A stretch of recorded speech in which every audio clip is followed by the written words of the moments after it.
Glória a Deus. Vamos sentar em nome de Jesus. Bom dia. Só mais um bom dia. Bom dia. Que bênção, né? Você pode dar um bom dia para quem está pertinho de você, se a intimidade permitir, né? Vai que mudou o vizinho, às vezes a gente brinca aqui, mas é verdade. Que bom te ver aqui na casa de Deus. Esse é o último domingo do mês e também o último domingo do ano. E um ano que já se passou, né? E como passa rápido, né, pessoal? E 2015 está aí terminando. Nós estamos numa contagem regressiva para a nossa vigília. Eu não sei como tem sido esse ano para você, ou como foi. Eu digo que tem sido ainda, porque não acabou, né, pessoal? A gente faz aqui uma reunião toda, dizendo, já era e tal. E Deus pode transformar a sua vida, abençoar você. E Deus pode fazer isso no abrir e fechar de olhos. E Deus não precisa nem de um outro ano inteiro para fazer isso. Ele fez o mundo todo em quantos dias? 6.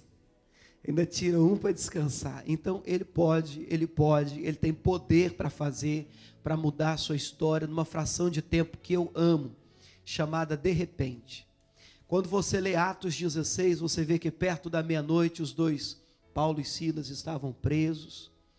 Eles começaram a orar e adorar a Deus, e o texto diz, de repente, um terremoto sobreveio, e tudo estava trancado, sem esperança, tudo escuro. De repente as algemas caíram, os pés foram soltos, e a Bíblia diz, linda essa frase, todas as portas foram abertas. Não estou falando de uma porta, não estou falando de um buraco na parede. Todas as portas foram abertas, numa fração de tempo chamada de repente. Deus pode, de repente, mudar completamente a sua sorte, abençoar a sua vida de uma maneira, e você encontre portas assim, e se até, meu Deus, de tantas portas abertas para você, amém? É nesse Deus que nós cremos. Bom, nós estamos no meio de uma série de mensagens sobre projeto e propósito de Deus para a nossa vida. Deixa aberta a sua palavra de Deus em Jeremias capítulo 1. Enquanto você vai abrindo aí, nós vamos adorando a Deus um pouquinho só, sentado mesmo. E eu já entro então na palavra de hoje, tá? Jeremias capítulo 1, deixa aberta a sua palavra aí, que hoje, mensagem muito importante. Eu sempre digo isso aqui todo domingo, né? Toda mensagem é importante. Deixa aberta aí, Jeremias capítulo 1, vamos adorando a Deus.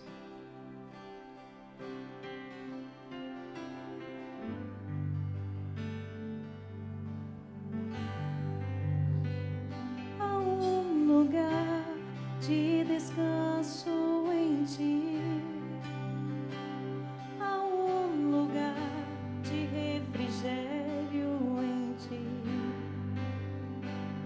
há um lugar onde a verdade reina, esse lugar é no Senhor.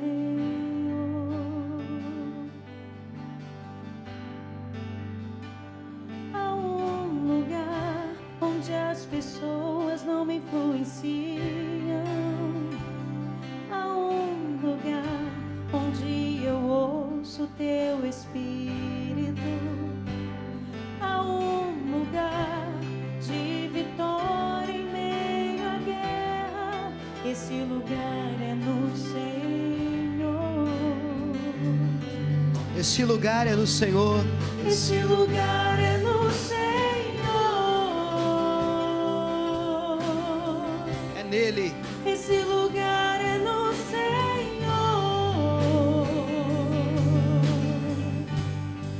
Esse lugar é no Senhor.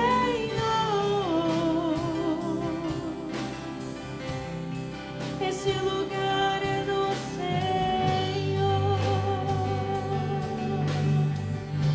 Há um lugar.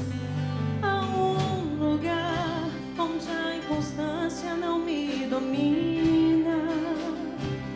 Há um lugar onde minha fé é fortalecida.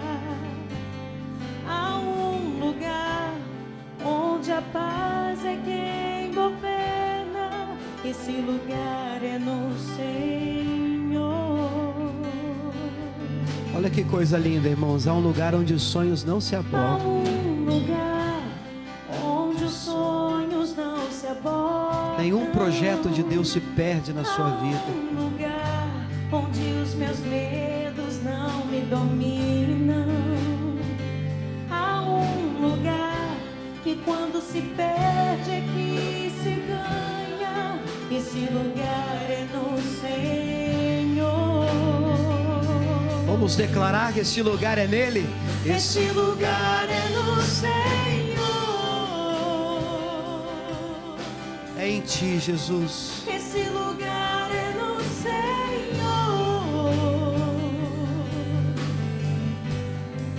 Esse lugar é no Senhor.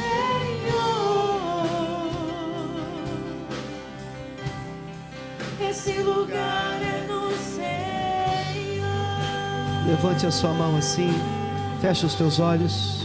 Pai, em nome de Jesus, nós oramos porque queremos permanecer neste lugar.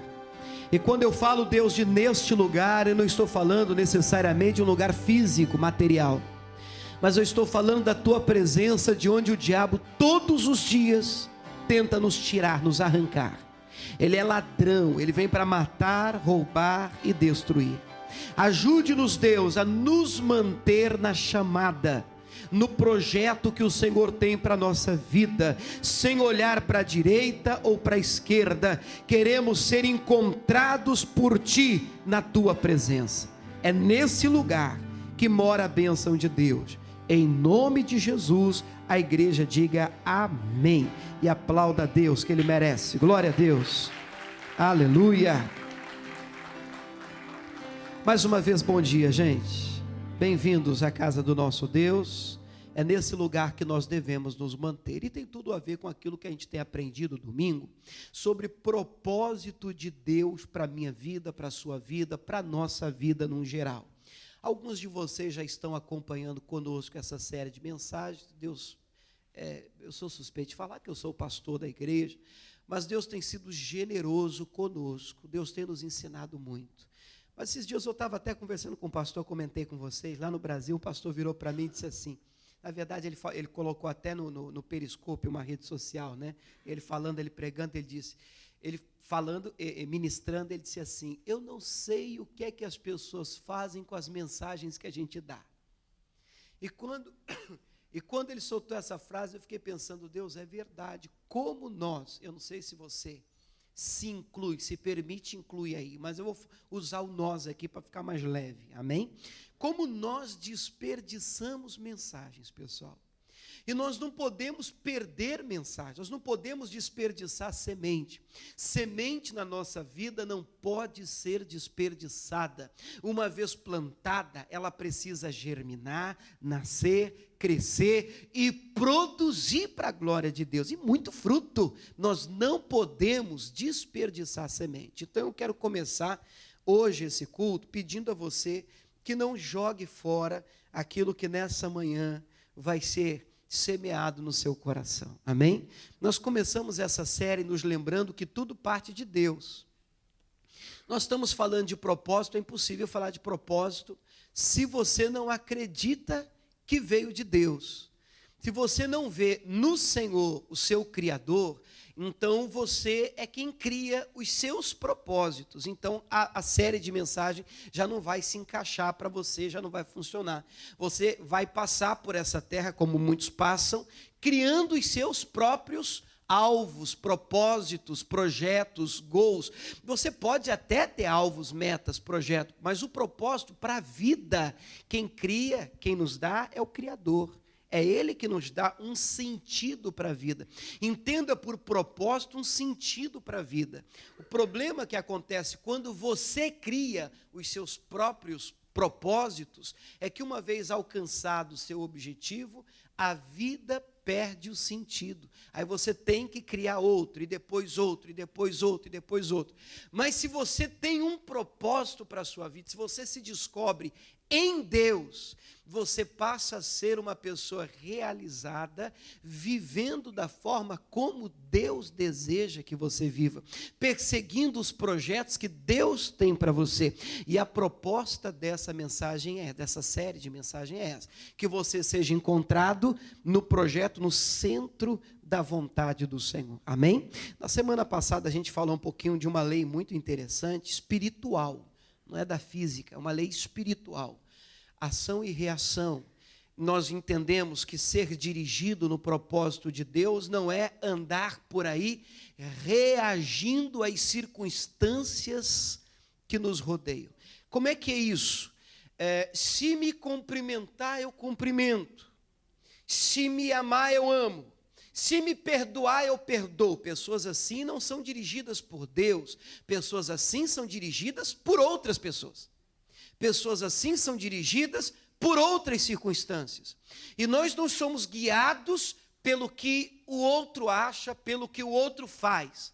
Nós temos dono, nós temos rei, nós temos criador. Ele nos diz, faça. E aí tem muita gente que tem medo. Não, mas se eu pedir perdão e ele não me perdoar, mas isso aí não é uma coisa que compete a você. Isso é uma coisa que compete ao outro, e deixa Deus tomar conta disso.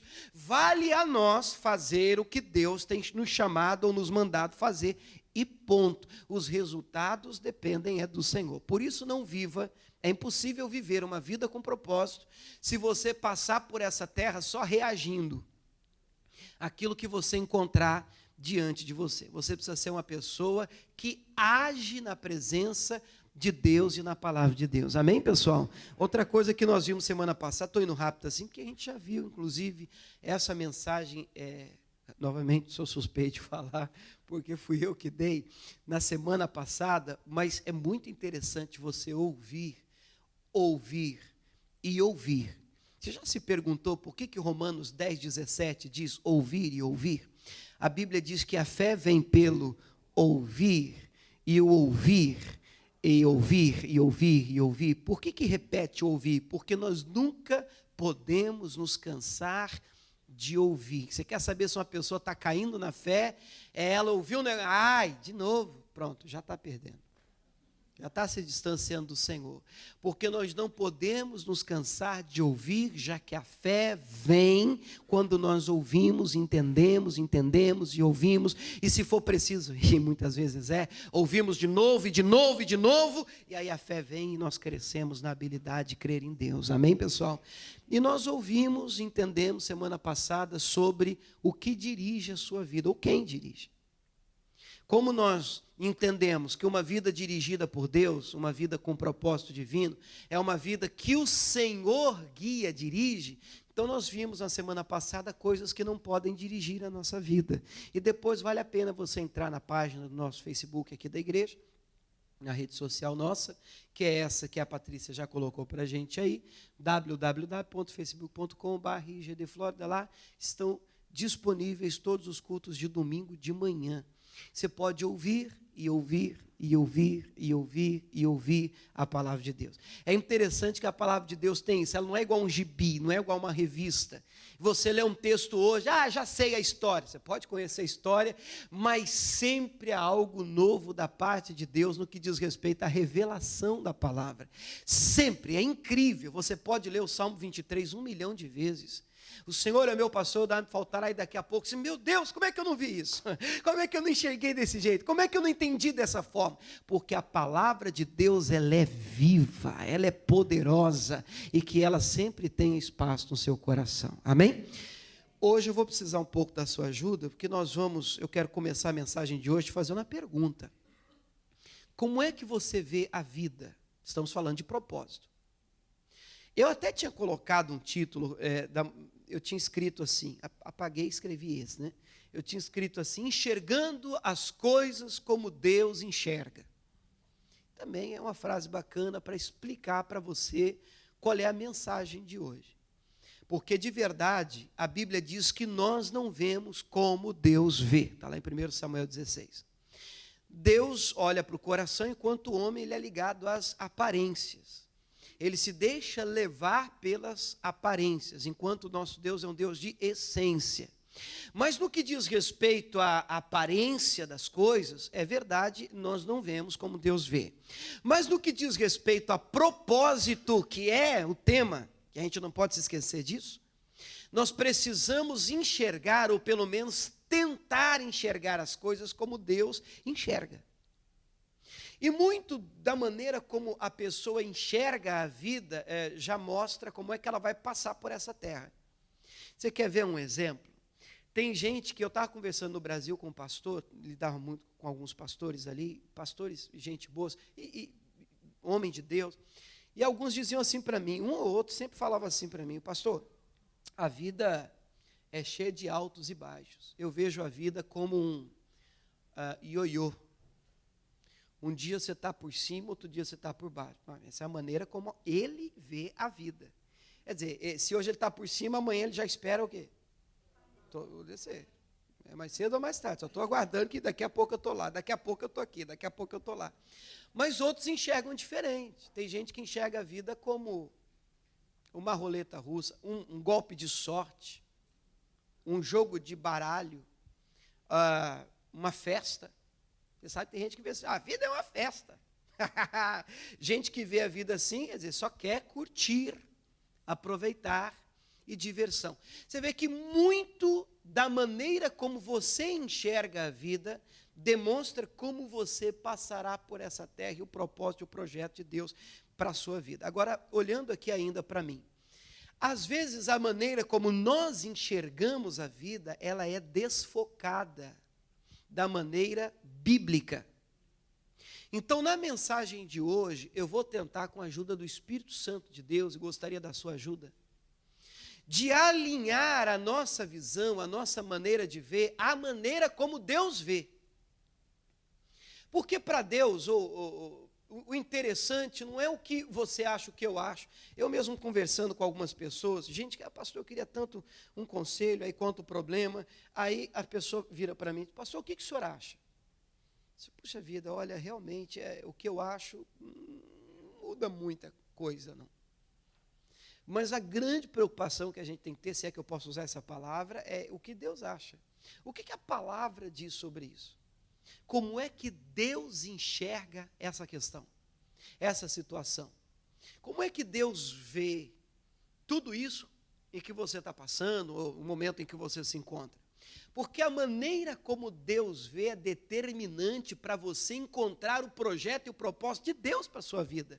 E você tem de se aproximar ao máximo, orar até, se for preciso, para que a sua visão, vamos falar a nossa, esteja alinhada à maneira de Deus enxergar as coisas. Bem, eu coloquei aqui a maneira como você vê a vida, demonstra como é que você vai passar por ela. Um tempo atrás, nós recebemos aqui um missionário, acho que não foi dessa última vez, não, acho que foi da vez retrasada. E o missionário leu para a gente Jeremias, trouxe uma palavra para a gente, de Jeremias 1, que foi onde eu pedi para você deixar a sua Bíblia aberta, nos versos 11 e 12. Vamos ler esse texto? Alguns de vocês vão lembrar. Você lembra que o missionário trouxe esse texto aqui? Foi, acho que 2 ou 3 campanhas atrás, aí realmente eu não me lembro a data. Mas Jeremias 1:11 diz assim: ainda veio a mim a palavra do Senhor dizendo, olha a palavra de Deus, falando com o profeta Jeremias. Que é que vês, Jeremias? A pergunta do Senhor foi muito clara para o profeta. O que é que você está vendo? O que é que você está enxergando? E o profeta respondeu, vejo uma vara de amendoeira. Então disse o Senhor, viste bem, porque eu velo sobre a minha palavra para cumprir. Eu achei poderosa a maneira que o missionário trouxe esse texto, e eu confesso que eu não tinha visto assim ainda. Tudo é uma questão de visão, de ponto de vista, de maneira de enxergar as coisas. Mas ele leu esse texto e disse, como é que você vê as promessas do Senhor para a sua vida? Nós não podemos ver, a nossa visão não pode nem ir além do que Deus está mostrando, e nem ficar aquém do que Deus está mostrando. Se é uma vara de amendoeira, espiritualmente falando, para você entender, é uma vara e ponto final. Não é uma vara de amendoeira, mas assim eu estou percebendo que um negócio tem e está rodeado. Para com isso. É do jeito que Deus te mostra, da maneira como Deus te revela. E Deus revela através da sua palavra. O que Deus lhe mostrar pela palavra, o que Deus lhe revelar pela palavra, assim é, ainda que a sua visão esteja meio turva. E aí nós precisamos lutar, se for o caso, contra a nossa carne, contra a nossa maneira, desculpa falar assim, esquisita, estranha, de ver algumas coisas. Porque nós precisamos ver bem.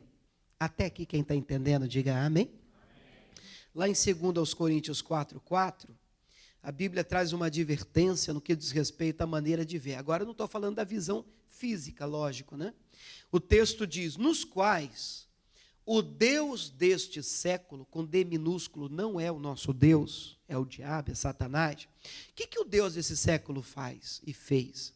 Cegou o quê? Os entendimentos.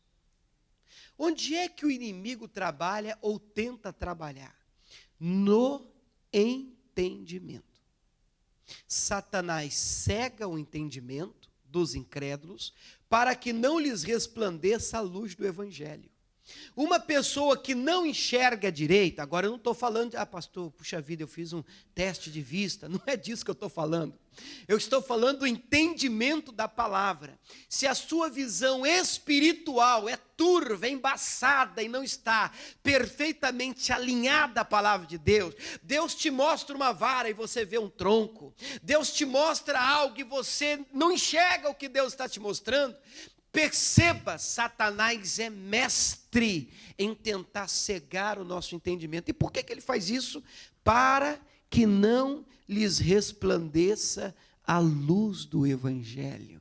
O diabo não quer que a luz do evangelho brilhe na sua vida, que a palavra fique clara para você, porque se ficar clara, você descobre o que Deus quer de você, e se você estiver nos trilhos do propósito de Deus, ninguém poderá te segurar, ninguém poderá te impedir. O trem bala, meu irmão, olha, você está no trilho da vontade do Senhor, você está no centro da vontade de Deus, você passa por cima de tudo que é Satanás, demônio, em nome de Jesus de Nazaré. Quem entende isso, diga glória a Deus. Mas a luta para entrar nos trilhos da vontade de Deus é enxergar o que Deus quer. E aí o problema não é, Deus, puxa, o Senhor não fala comigo. Eu acredito que Deus fala. Deus, mas o Senhor não me mostra. Não, eu acredito que Deus mostra. O problema é ver. Entendeu o que eu estou falando ou não? O problema é que nós não enxergamos. Eu penso que tem hora que Deus só falta mandar uma seta piscando, escrevendo assim, viu, e nós temos dificuldades de ter o entendimento. Tem coisa que a gente passa na vida da gente, e na verdade é Deus tentando nos mostrar alguma coisa. E nós temos que ter habilidade para enxergar, perceber, entender, ver. Tudo bem? Exemplo, só para ficar claro o que eu estou falando. Vocês já devem ter ouvido falar, com certeza, do cego mais famoso da Bíblia. Qual que é o nome dele? Cego famoso é duro, né? Mas, vamos lá. O cego mais famoso da Bíblia é o Bartimeu, está lá em Marcos 10:46. A história de um cego que vivia na beira do caminho. Vamos ler a história dele de uma maneira, de um ponto de vista diferente? A história é essa, Marcos 10:46. Depois foram para Jericó, e saindo ele de Jericó, quando eu digo o pior cego, não é que é o Bartimeu, é o pior de todos, não. Você já viu uma frase assim? O pior cego é aquele que... Pronto, está vendo? É fácil pregar para vocês. Qual que é o pior cego? É o que não quer ver. Tem aquele que quer ver. E tem um cego que não está afim de ver. O Senhor pode aparecer para ele, dizer assim, vou abrir os teus olhos. Ah, vai, é. Tem gente que tem a ignorância por bênção. Não, olha, nem me conta, nem me fala, porque é melhor. 46 dias, vamos ouvir a história, né? Depois foram para Jericó, saindo ele de Jericó com seus discípulos, de uma grande multidão. Bartimeu, o cego, ele era conhecido pela cegueira dele. Ele era conhecido pela falta de visão que ele tinha. Filho de Timeu, agora eu não estou falando do defeito físico, eu quero que você entenda espiritualmente. Que você não pode ser conhecido pela sua falta de visão das coisas de Deus. Você não pode ser conhecido pela sua dificuldade de percepção das coisas de Deus. Você precisa ter entendimento das coisas de Deus, precisa ver o que Deus está te mostrando. E rápido, porque se você não vê, você empata a vida, fica empatado, até você conseguir ver. Você tem que perceber logo, porque aí a coisa anda, acontece. Amém? O cego, filho de Timeu, estava sentado junto do caminho, mendigando. Eu te fazer uma pergunta, tá? É um pouco de especulação, mas pensa um pouco comigo. Você acredita que se esse homem enxergasse, ele estaria na beira do caminho mendigando? Não posso dizer para você com 100% de certeza, não, ele seria um grande empresário. Não, eu não sei. Eu sei que falta de visão traz muita dificuldade na nossa vida espiritual e em todas as áreas da nossa vida. Quando nós não enxergamos, não entendemos as coisas, fica difícil crescer. É muito comum você ouvir a pessoa que está enfrentando uma batalha soltar a seguinte frase, que denuncia o problema. A frase é: eu não sei, sabe, eu não consigo ver onde foi que eu errei. Ou onde é que eu estou errando. Ora, que não consegue ver o quê? Mas eu tenho uma boa notícia para você. Jesus Cristo ainda cura cegueira. Eu não estou falando só da física, mas Ele ainda deseja abrir os nossos olhos. A vontade do Senhor é nos fazer ver as coisas. Diz o texto que ele estava à beira do caminho mendigando, a história é essa, e quando ele ouviu que era Jesus de Nazaré, como é que a fé vem mesmo? Pelo ouvir e ouvir pela palavra. Ele começou a clamar: Jesus, filho de Davi, tem misericórdia de mim. História a gente conhece. 48 diz que muitos o repreendiam para que ele se calasse, para que ele ficasse quieto, para que ele não orasse, para que ele não clamasse, mas ele clamava cada vez mais: filho de Davi, tem misericórdia de mim. Então Jesus, no 49, parando, o clamor daquele homem fez Jesus parar, disse que o chamassem. Chamaram o cego dizendo: tem bom ânimo, levanta, ele te chama. Nós já exploramos uma vez esse versículo, que eu gosto muito dele também, porque a primeira coisa que mandaram falar para o cego foi: tem bom ânimo. Como é que você fala para um cego quebrado, mendigo, que ele tem que ter bom ânimo? É fácil você falar para uma pessoa ter bom ânimo depois que você curou, ou depois que você deu um pacote de dinheiro, depois que você deu alguma coisa para essa pessoa. Tenha bom ânimo. Bem, agora eu tenho motivo para ter. Agora, antes do milagre, ter bom ânimo, meu irmão, é para poucos. É para poucos. Mas é necessário, pela fé, que você se alegre por aquilo que Deus está por fazer na sua vida. Amém? Tenha essa atitude de fé. Mas enfim, voltando para a palavra até chegar no ponto de hoje. 50. Na hora que ele ouviu isso, ter bom ânimo, levanta, ele te chama. No 50, ele lançando de si a capa, levantou-se e foi ter com Jesus. Aí vem, voltamos para a mensagem de hoje, 51. Jesus falando disse: que queres que eu te faça? Confesso para você que por muitos anos eu li, já ouvi muitas mensagens também, muitos pastores pregando sobre Bartimeu, e normalmente quando se chega nesse texto, as pessoas logo dizem: é óbvio, é lógico, imagina, o cego vem diante de Jesus, e Jesus pergunta: e o que você quer que eu faça por você? Mas é lógico que ele quer ver. Bom, pode ser, mas você sabe que tem gente que não quer ver?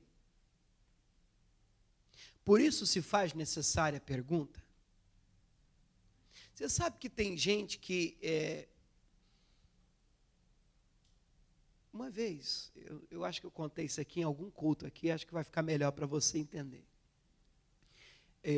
Eu era pequenininha, você acredite, menor que eu sou, pequenininha assim. Isso aconteceu em Campo Grande, Mato Grosso do Sul. Eu estava com os meus pais, acho que vocês vão lembrar que eu contei aqui com certeza. E não sei se meu irmão estava comigo, se ele lembra desse negócio, porque eu era tão pequeno. É uma coisa interessante a memória, né, que a gente tem. A gente tem alguns flashes de algumas coisas isoladas. Eu não sei por que isso eu guardei comigo, ficou na minha memória. Eu sei que nós estávamos passando em frente à calçada, no centro de Campo Grande, no Mato Grosso do Sul, em frente ao Banco do Brasil. Nunca mais eu vou me esquecer. E tinha um homem deitado. Na verdade, ele estava mais sentado, né, escorado assim na parede do banco, e a perna, uma das pernas, ele estava com calça comprida, mas em uma das pernas, a calça estava arriada, levantada, a calça, porque tinha uma ferida na perna. E a ferida exposta. E aí ele estava com a calça arriada e tinha, lógico, uma bandeja, um cesto do lado, onde as pessoas passavam e jogavam dinheiro, uma ajuda para ele. Era uma maneira de ajudar. Eu lembro que eu estava passando junto com a minha mãe, eu era criança, e minha mãe sempre foi assim, muito entrona. Depois que se converteu, ela não tinha esse negócio de vergonha. Ela entrava mesmo, uma coisa, né, que incrível. E ela parou ali, ela agachou, e o meu pai, vamos, mulher. E ela disse, não, peraí, eu preciso falar de Jesus para esse homem. Aí ela abaixou assim, e eu era pequeno, então eu pude ouvir. Ela falou assim, olha, os meus pais eram bancários, e os dois, um do Banco do Brasil e outro da Caixa Econômica. E aí ela falou assim, olha, eu conheço Jesus, e eu sei que Jesus pode curar o senhor. Mas independente de qualquer coisa, eu também estou disposta a pagar um tratamento para o senhor, para a perna do senhor ficar boa, curada. Sabe qual foi a resposta do homem, vocês lembram? Eu não quero. Eu não quero um tratamento. Eu não pedi. Mas por que o senhor não quer um tratamento? O senhor vai ficar bom. Eu não quero isso aqui, essa ferida é meu ganha-pão. Estou falando sério, irmão, não estou inventando isso, não. Ele chegou a dizer, a ferida está cicatrizando, eu abro a ferida. Porque quanto pior ela fica, melhor para mim, mais as pessoas me dão ajuda. Irmão, isso é um exemplo. Qualquer pessoa diria, lógico que ele quer ser curado. Não é tão lógico assim. Lógico que um cego quer ver. Não, não é tão lógico assim. Porque se esse homem passasse a enxergar, não daria mais para ele viver de esmola. Olha para mim, bem que dentro da bolita dos meus... Bolita, conhece bolita? Na minha terra fala bolita. Aqui deve ser bola de gude ou coisa parecida. Olhando aqui para mim, ó. Enxergar tem o seu preço. E quem passa a ver tem que mudar. Você fica orando dentro de uma empresa. Deus, o Senhor vai me mostrar o que está errado aqui. Tá bom. E depois? Vai fazer parte do erro agora? Você quer ver mesmo? Porque se a gente começa a pensar, não, quem quer ver? Todo mundo quer ver. Quer mesmo? Porque se você enxergar, você não vai mais poder viver mendigando ajuda para os outros. O dia que eu enxerguei que Jesus queria que eu fosse um pastor, eu nunca mais iria conseguir sentar aí.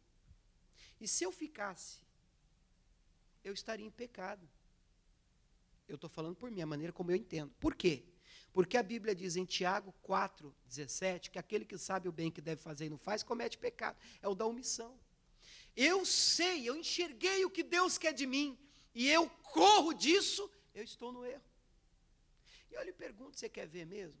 Estava conversando com os pastores no Brasil, e eu disse para alguns de vocês não têm chamado. É uma bomba. Mas alguns de vocês, eu estava falando numa reunião de pastores, Deus abençoe os irmãos lá de Ribeirão Preto. Alguns não têm chamado. Mas a questão é, vocês querem ver? Ou é melhor não enxergar? É melhor deixar do jeito que está? Porque senão vocês terão que largar o ministério e procurar outra coisa para fazer da vida.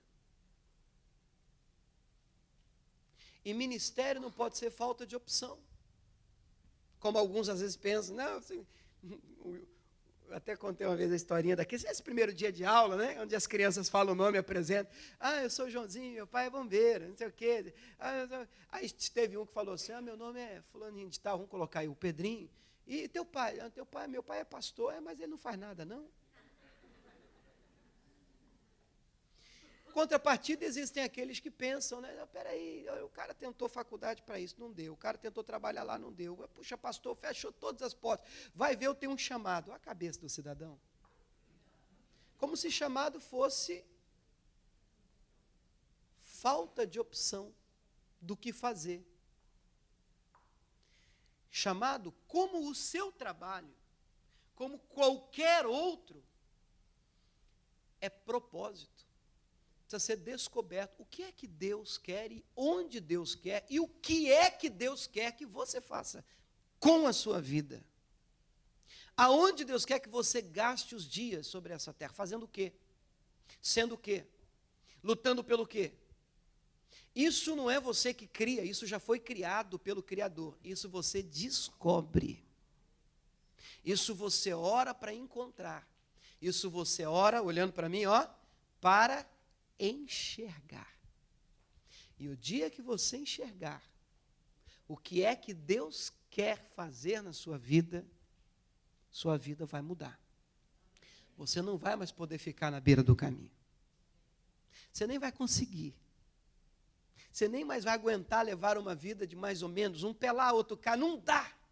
Agora que eu vi, agora que Deus abriu os meus olhos, eu não posso viver como eu vivia antes. Uma visão traz mudança de vida, mudança de comportamento. E aí, você quer ver?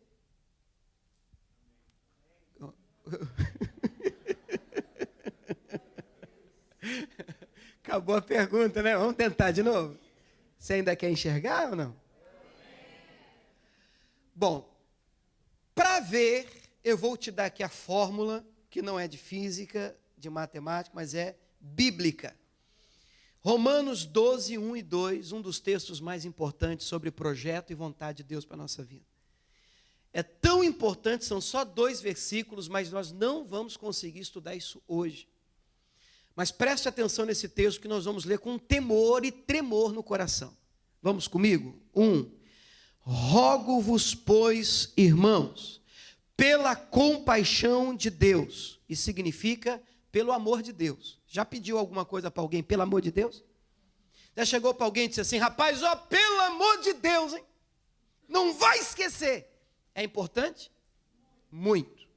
Então Paulo está dizendo, cheio do Espírito Santo, está escrevendo a carta aos cristãos de Roma e dizendo, olha, eu rogo, eu peço, eu quero fazer um pedido a vocês, irmãos. Então isso aqui é para convertido, que está na igreja.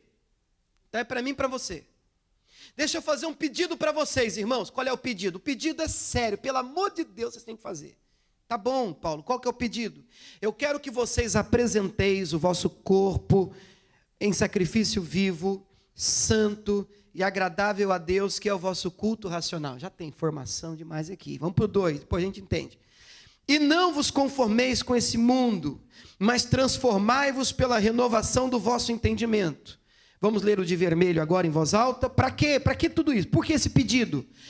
Para que experimenteis, enxergueis, entendeis qual seja a boa, agradável e perfeita vontade de Deus. Você quer enxergar a vontade de Deus para a sua vida?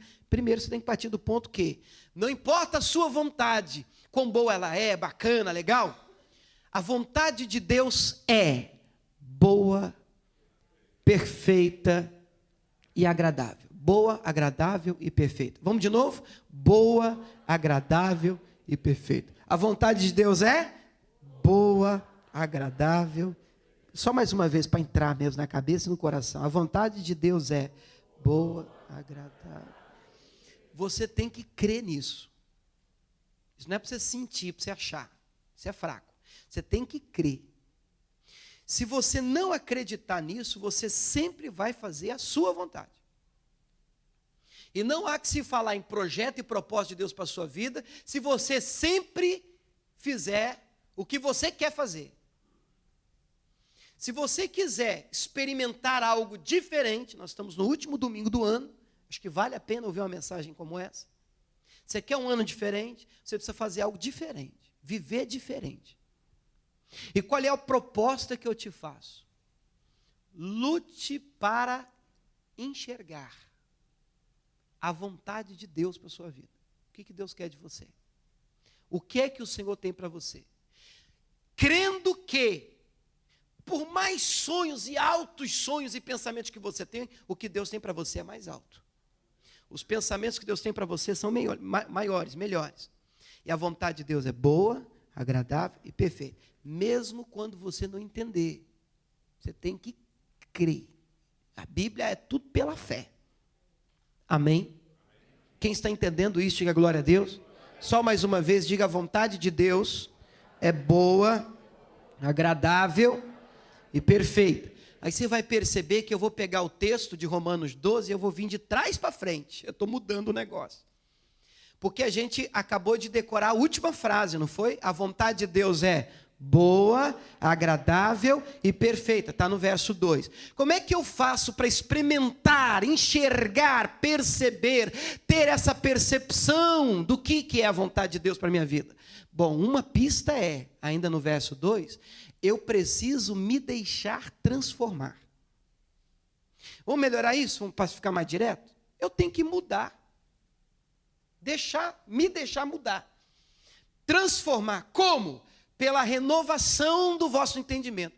Eu preciso abrir a minha mente para pensar diferente.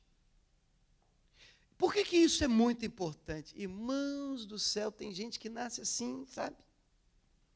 Vovô era assim. Papai era assim. Não, mas inclusive não quero saber. Eu vou morrer assim. Não, você nunca ouviu isso? Às vezes a pessoa pode não falar, mas a pessoa vive assim. E tudo que é novo, rechaça, está amarrado em nome de Jesus. Se é crente então, né? Queima ele, Jesus. Não aceita. O texto está dizendo, você tem que se permitir mudar. Sua maneira de pensar tem que ser moldável. Deus precisa ter acesso à sua mente. Você não pode ter uma mente de combate fechada para a novidade de Deus. Eu sempre fiz desse jeito, e não vai dar desse jeito. O negócio está indo para o brejo, mas eu morro, mas eu não... Que é isso? Eu tenho que ir diante de Deus. Deus, será que eu estou errado? Você tem que trabalhar com essa hipótese. E olha, irmão, ele é forte. Essa hipótese é forte. Será que o meu jeito é o certo? Eu mesmo, de vez em quando, paro. Eu acho que o momento, né, do ano é muito propício para isso, irmão. Sabe, você parar, dar uma olhada nesse ano, a maneira como você viveu, a maneira como você pensa sobre algumas coisas, a maneira como você está caminhando, e você para, e você tem que entrar no seu quarto, fechar a porta e falar com Deus. Deus, eu penso assim, eu acho que tinha que ser assado. Mas, Senhor, hoje eu entendo que eu posso estar errado. Pode ser que a minha maneira de pensar não esteja alinhada à tua maneira de pensar. E se eu estou pensando de forma equivocada, Senhor, me ajude. Me ajude a quê? A ver. Mas você tem que querer ver. Você não pode fazer uma oração, Senhor, Senhor, ninguém pensa igual eu. Muda a maneira de todo mundo pensar. Para com isso. Tem gente que é assim. Porque ele já é detentor da verdade dele. Ele já plantou na mente dele que ele é o certo, o jeito dele é o certo, a maneira de pensar é o certo, e todo mundo tem que se moldar a ele, a igreja tem que ser do jeito dele, todo mundo tem que trabalhar do jeito dele, e porque é assim o certo, mas você tem que começar a trabalhar com a possibilidade de você estar errado. Deus, me molda. Você precisa ser moldável, irmão, sabe? Moldar na mão de Deus, você precisa ser barro na mão do oleiro, deixa ele mexer com você. Se ele falar para você, não, amém, não é. Eu achava que era, Senhor, desculpa, me perdoe. Mas como é que é? Me mostra, eu quero ver.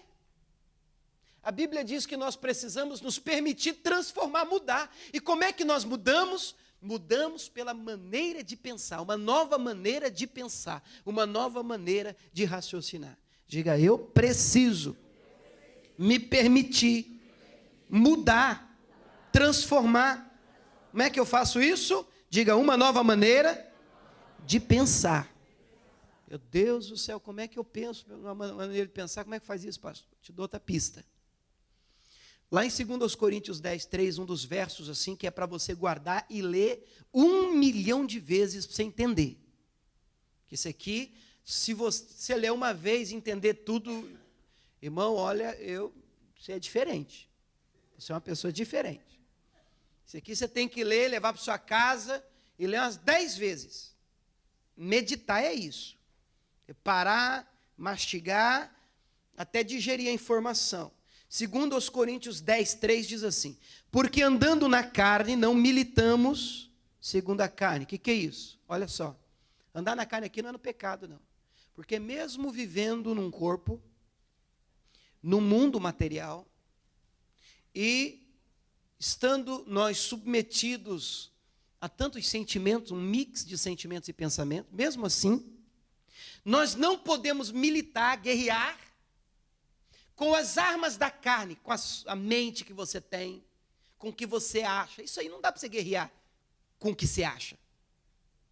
Você não pode guerrear, não, o que eu acho, eu penso diferente. Para com isso é fraco, isso é areia. Você precisa de palavra, rocha. Senão você não vence batalha. Ok? Aí o próximo versículo diz, porque as armas da nossa milícia, milícia é o exército, a força militar de um país. As armas da nossa milícia não são carnais, mas sim poderosas em Deus, para a destruição das fortalezas. Tem coisa na nossa mente que já virou fortaleza. Tem gente, irmãos, que já tem uma fortaleza na mente, no coração. Só as armas de Deus para destruir.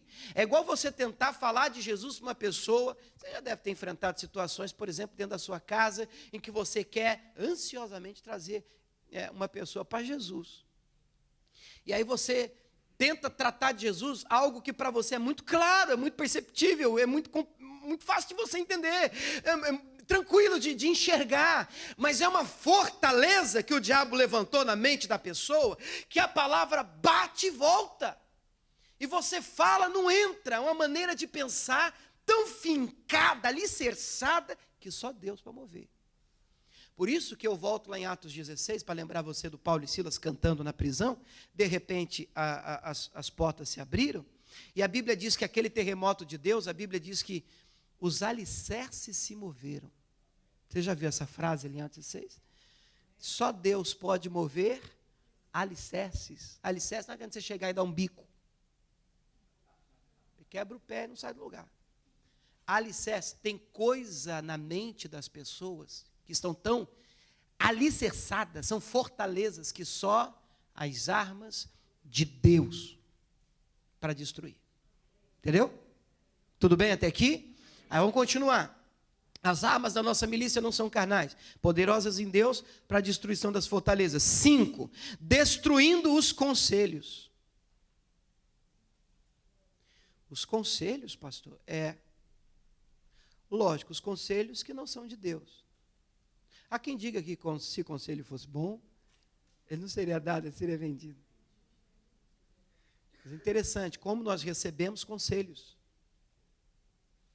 E você quer saber se uma pessoa não se encontrou no projeto de Deus, não se achou no propósito de Deus, ela escuta todo mundo. Esse é o sintoma de que ela mesma não sabe para onde está indo. Então a pessoa diz, é para a direita, agora não é mais, é a esquerda.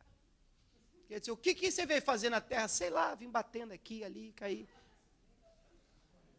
Mas quando você se vê, a pessoa diz, não, mas era bom se a gente fizesse assim, assim. Bacana, agradeço. Mas eu sei para onde eu estou indo. Sei para onde eu estou indo. Porque crente é educado, né, irmão? Sem patada, né? Com obediência, submissão às autoridades, mas eu sei para onde eu estou indo. Eu sei o que Deus quer de mim. Não sou acaso, não sou fruto de erro. E eu enxerguei, eu passei a ver. Agora minha vida mudou. Deu para você entender? Conselhos têm que ser destruídos. O que mais que diz o texto, no finalzinho? E toda altivez que se levanta contra o conhecimento de Deus. Altivez é orgulho, soberba, arrogância. Por quê? Cá entre nós, irmãos, às vezes nós, posso falar nós? Vamos dividir a cruz. Nós nos achamos, né, irmão? Achamos que temos a resposta para a nossa vida. É uma audácia da nossa parte. Às vezes até nós oramos assim: Deus, se o Senhor fizesse assim, resolvia tudo. Não sei por que o Senhor não faz logo assim. Senhor, sai do trono, eu vou sentar e vou ensinar o Senhor. É uma audácia da nossa parte, irmãos. E às vezes nós somos arrogantes. E essa altivez, ela precisa ser destruída. Estou falando se você quer conhecer a vontade de Deus. E aí, agora vem a última frase, que é que eu destaquei. Levando cativo. Levar cativo é levar preso. O quê? Todo entendimento que você tenha, você tem que levar preso todo entendimento seu, sua maneira de ser, de pensar, como você foi criado, como você acha que é ou deixa de ser. Isso tudo é fraco. Você tem que levar isso preso à obediência de Cristo. Você tem que pegar a sua mente fraca, humana, a nossa, se você me permite dizer, e dizer assim, para você mesmo, você vai obedecer a palavra. Entendeu? Vocês estão me olhando estranho, tudo bem? Você vai pegar a sua mente, seu entendimento, o que você acha, o que você pensa, o que você, sei lá. E você vai dizer para si mesmo, não vale o que eu acho. Não vale o que papai me disse, se não for bíblico, lógico. O que vale é o que a palavra de Deus está dizendo. E tem hora que você tem que levar presa a sua mente, o seu entendimento. Você tem que prender, você tem que amarrar você mesmo. Para obedecer a Cristo. É guerra. Aqui. E se você se permitir mudar aqui, primeira mudança ocorre dentro. Aí a sua maneira de ver a vida muda. Por quê? Porque você já não enxerga a vida de acordo com o que você quer. Mas você começa a enxergar a vida de acordo com o que Deus quer. Isso faz diferença? Toda. Você encontrou sentido para a vida, razão para levantar cedo. Você não levanta só para ir, tem que ir trabalhar, ganhar dinheiro. Não, isso é fraco. Mas você levanta, Senhor, sei o que o Senhor quer de mim. Eu sei o que o Senhor tem me chamado para fazer, eu encontrei sentido na minha vida. É triste você ver pessoas passando por essa terra sem se descobrirem. Totalmente perdidas. Cambaleando por aí. Sem sentido nenhum. A mente vaga. Mas se você pensar da maneira como Deus enxergar, então você entra nos trilhos dos projetos e propósitos de Deus para a sua vida. Tudo bem? Deixa eu voltar então no Romanos 12, onde nós estávamos vendo. Você lembra que a gente combinou de ver de trás para frente? Nós vimos a última frase, a vontade de Deus é boa, agradável e perfeita. Nós vimos ainda no versículo 2 que a gente tem que se transformar pela renovação da nossa mente, a nossa maneira de pensar. Agora nós vamos lá no versículo 1. E mesmo assim, eu estou deixando muita coisa para trás. Toda frase aqui é uma mensagem. No versículo 1 diz, rogo pelo amor de Deus, que você morra vivo. É assim que está escrito, eu só falei diferente. Eu peço a vocês, pelo amor de Deus, se vocês que querem conhecer a minha vontade, a vontade de Deus, que é boa, agradável e perfeita, eu quero que vocês morram e se mantenham vivos. Pastor, como é que é isso? Sacrifício vivo. Morra para o pecado e viva para Deus. Você morra para algumas questões carnais e viva para a vontade do Senhor. Pastor, como é que é isso? Vou tentar te explicar. Digo tentar porque eu não sou o dono da verdade, irmãos. Mas eu estava fazendo seminário e eu tive um professor lá em São Paulo. Que professor, maravilhoso, pastor. E ele era aquele cidadão que ensinava chorando quando ele falava da Bíblia. E eu chorava junto, porque você fala de Bíblia comigo, meu irmão, poxa vida, desmancha mesmo.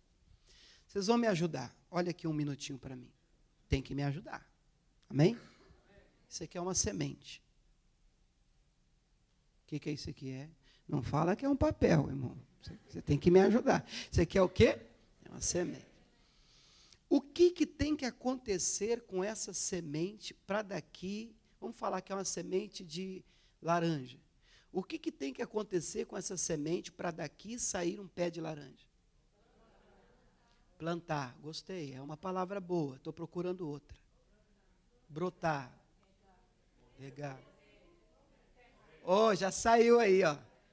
Ela tem que desaparecer, irmãos. Se ela não sumir, se ela não morrer, dela não sai nada, irmãos. Você já entendeu? Na altura do campeonato, quem é a semente? Chuta. Eu ia falar adivinha, mas crente não adivinha, né, irmãos? Então, lá em João 12, 24, a Bíblia diz assim, olha que versículo. Palavra de Jesus, na verdade vos digo que se o grão de trigo caindo na terra, olha ele caindo, ó. Caiu na terra o grão de trigo. Se ele não morrer, ele fica só. Se o grão cair na terra e ele for um grão que eu conheço uns grãos assim, não vou morrer. Não morro. Mas não morro. Então ele vai ficar ali sozinho. Ele sempre será um grão na terra. Ponto. Só. Se ele quiser ser mais do que isso, cumprir o propósito, ele vai ter que abrir mão de ser um grão. Estão entendendo ou não? Então Jesus está dizendo, se o grão caindo na terra não morrer, fica ele só. Mas e se ele morrer, irmãos? Se ele abrir mão de ser um grão, ele vai brotar. Aí vai nascer um pé de laranja. Aí vai dar muita laranja. Aqui no caso é trigo, né? Aqui é laranja, no meu exemplo. Aí você vai ver muita laranja. Aí você vai procurar o grão. Cadê o grão? Não existe mais grão. Existe um pé de laranja. Vocês estão entendendo? Quem está entendendo, diga glória a Deus. Na prática, como é que isso funciona, pastor? Vou te dar a prática. E a gente vai orar. Só de olhar para a figura, você já sabe de quem eu estou falando? Paulo era um homem, enquanto Saulo, que não tinha um propósito divino. Primeiro porque não é que ele não acreditava em Deus, ele acreditava do jeito dele. Inclusive, ele traçou o próprio objetivo. Qual era o objetivo dele? Caçar os crentes. Mas ele sinceramente fazia isso pensando em estar fazendo um favor a Deus. Então, ele criou a missão dele, o projeto, o propósito dele. O propósito dele era levar tudo que era crente para a cadeia, porque essa raça está estragando a religião oficial. Só que ele não contava que um dia Deus iria abrir os olhos dele. Um dia ele está caminhando para Damasco, uma luz cerca, como nessa figura, ele cai no chão. Quem é que é? Quem que é? Eu sou Jesus que você está perseguindo, Paulo. E que é isso, Senhor? E na Bíblia diz que ele pede a visão, vocês lembram disso, desse texto? Está lá em Atos 9, depois você pode ler com calma. E ele fica cego, então ele vai até uma rua chamada direita, ali ele entra, ali ele aguarda por um homem de Deus chamado Ananias. Ananias coloca a mão sobre ele, amando do Senhor, e diz, Deus me enviou para orar por você, para que você torne a ver e seja cheio do Espírito Santo.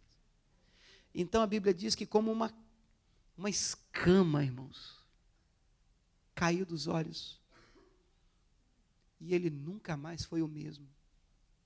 Por quê? Porque quando uma escama, irmãos, cai dos nossos olhos, é impossível você continuar vivendo do jeito que vive. Eu tenho seríssimas dúvidas sobre a conversão de uma pessoa. A pessoa, não, eu tive realmente encontro com Deus e eu não vejo mudança. Eu não estou falando de religião, eu não estou falando que é uma coisa forçada, eu estou falando de mudança de vida, porque você encontra um propósito. Por isso que se chama conversão. O que é conversão? Você faz a aulinha de trânsito, você está indo, conversão à direita, mudança de direção. Ora, mas eu não era de Jesus e eu estou aqui, agora eu sou de Jesus. Ei, glória a Deus, vamos embora, continuar aqui. Não é conversão. Não faz sentido. Mas quando eu enxergo e as escamas caem dos meus olhos, irmãos, o Senhor Jesus passa a direcionar a sua vida. Aí é Ele que te guia, aí é Ele que te dirige. Aí não é assim, eu quero. Não, Senhor, o que o Senhor quer? Tanto é que é essa pergunta, e quero orar daqui a pouco com você em cima dessa pergunta. Quando Paulo cai, até então Saulo, em Atos 9:4, ele caiu em terra, ele ouviu uma voz que dizia: Saulo, por que você está me perseguindo? Ele diz: quem é, Senhor? Sou eu, Jesus, que você persegue. É duro, né? Recalcitrar contra os aguilhões, lutar com obstinação, resistir. Você não pode resistir. E ele, tremendo e atônito, disse, essa é a frase para nós. O português está mais claro do que em inglês, não tem a frase. Pelo menos na NVI ali. Senhor, que queres que eu faça? E as pessoas já se convertem, a frase é outra. Senhor, me converti. Espera aí, Senhor, o que eu vou dizer para o Senhor, o que eu quero que o Senhor faça? Não é assim? Mas a frase é outra. Senhor, eu tive encontro com o Senhor. O que o Senhor quer de mim? O que o Senhor quer de mim? Ou você acha que você teve encontro com Deus por acidente? Não, eu estava passando aqui, entrei. Fiquei crente. Foi não, irmão. Tem algo que Deus quer de você. Há um projeto de Deus para a sua vida. Que não é você que cria. Ele já está pronto. Você só tem que ver. Mas tem que querer ver. Tem que querer ver a ponto de estar disposto de mudar de vida. De sair de onde você está. Não estou falando fisicamente. Por uma situação nova. Aceitando os desafios de uma nova visão. De uma vida que Deus tem para você. Então a pergunta é, Senhor, o que o Senhor quer que eu faça? O que o Senhor quer de mim? E eu quero fazer uma oração por você. Por que não? Nós podemos nos lembrar até da oração do Pai Nosso. Você lembra da oração do Pai Nosso? Vamos lá então. Pai nosso, que estais nos céus, santificado seja o teu nome. Aqui só tem um pedaço, não adianta colar. Venha a nós o teu reino. Olha a frase agora. Aonde?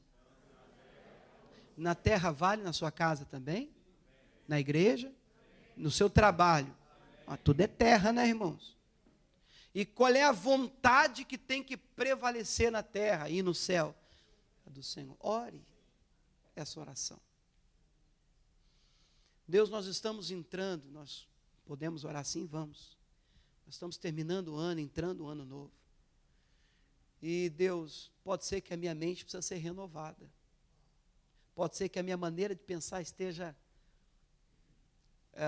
errada. Deus, eu quero que a minha mente esteja maleável ao teu toque, eu quero enxergar como o Senhor vê.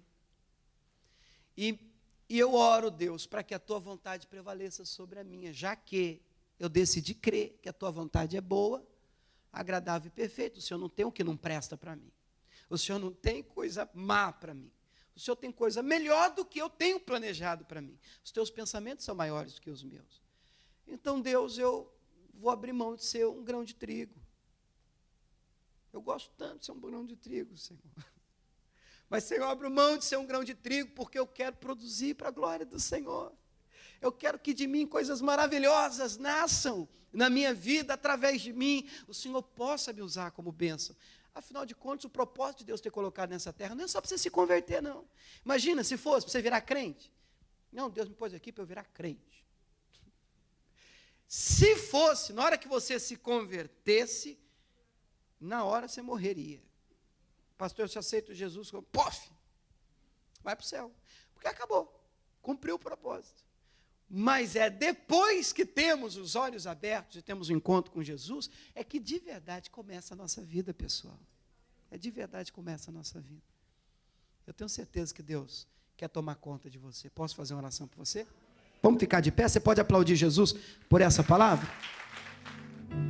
Eu preciso aprender um pouco aqui. Eu preciso aprender um pouco ali. Eu preciso aprender mais de Deus, porque Ele é que cuida de mim. Se uma porta se fecha aqui, outras portas se abrem. Eu preciso aprender mais de Deus, porque Ele é que cuida de mim. Deus cuida de mim. Deus cuida de mim. Na sombra das suas asas, Deus cuida de mim. Eu amo a sua casa e não ando sozinho, não estou sozinho, pois sei, Deus cuida de mim, Deus cuida de mim, na sombra das suas asas, Deus cuida de mim.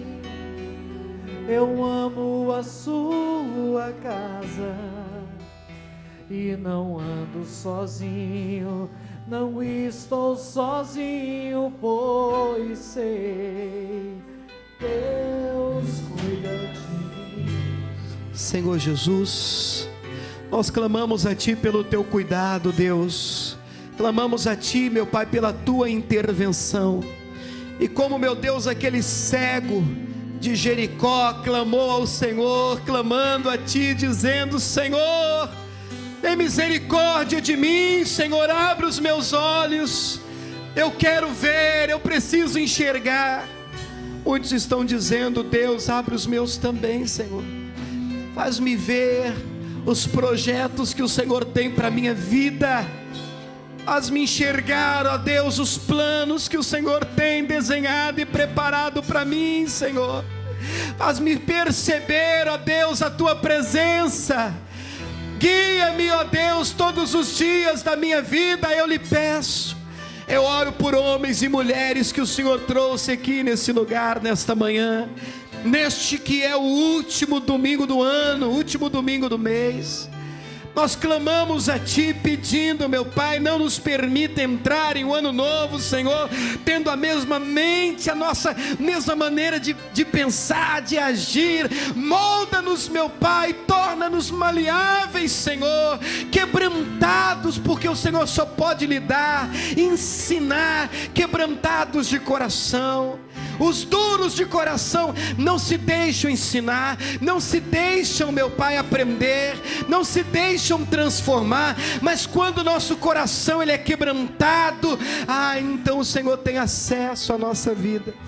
Quebranta, perdoa-nos, meu Pai, se for necessário, limpa-nos, como um Deus que nos ama e tem cuidado de nós. Nós te adoramos, Senhor. Oh, aleluia. Levante as mãos para Ele e diga: Pai, obrigado pelo Teu cuidado para comigo, minha casa, minha família, minha igreja, em nome de Jesus. Vamos aplaudir bem forte o nosso Deus. Aleluia. Oh, glória a Deus. Obrigado, Jesus. Amém?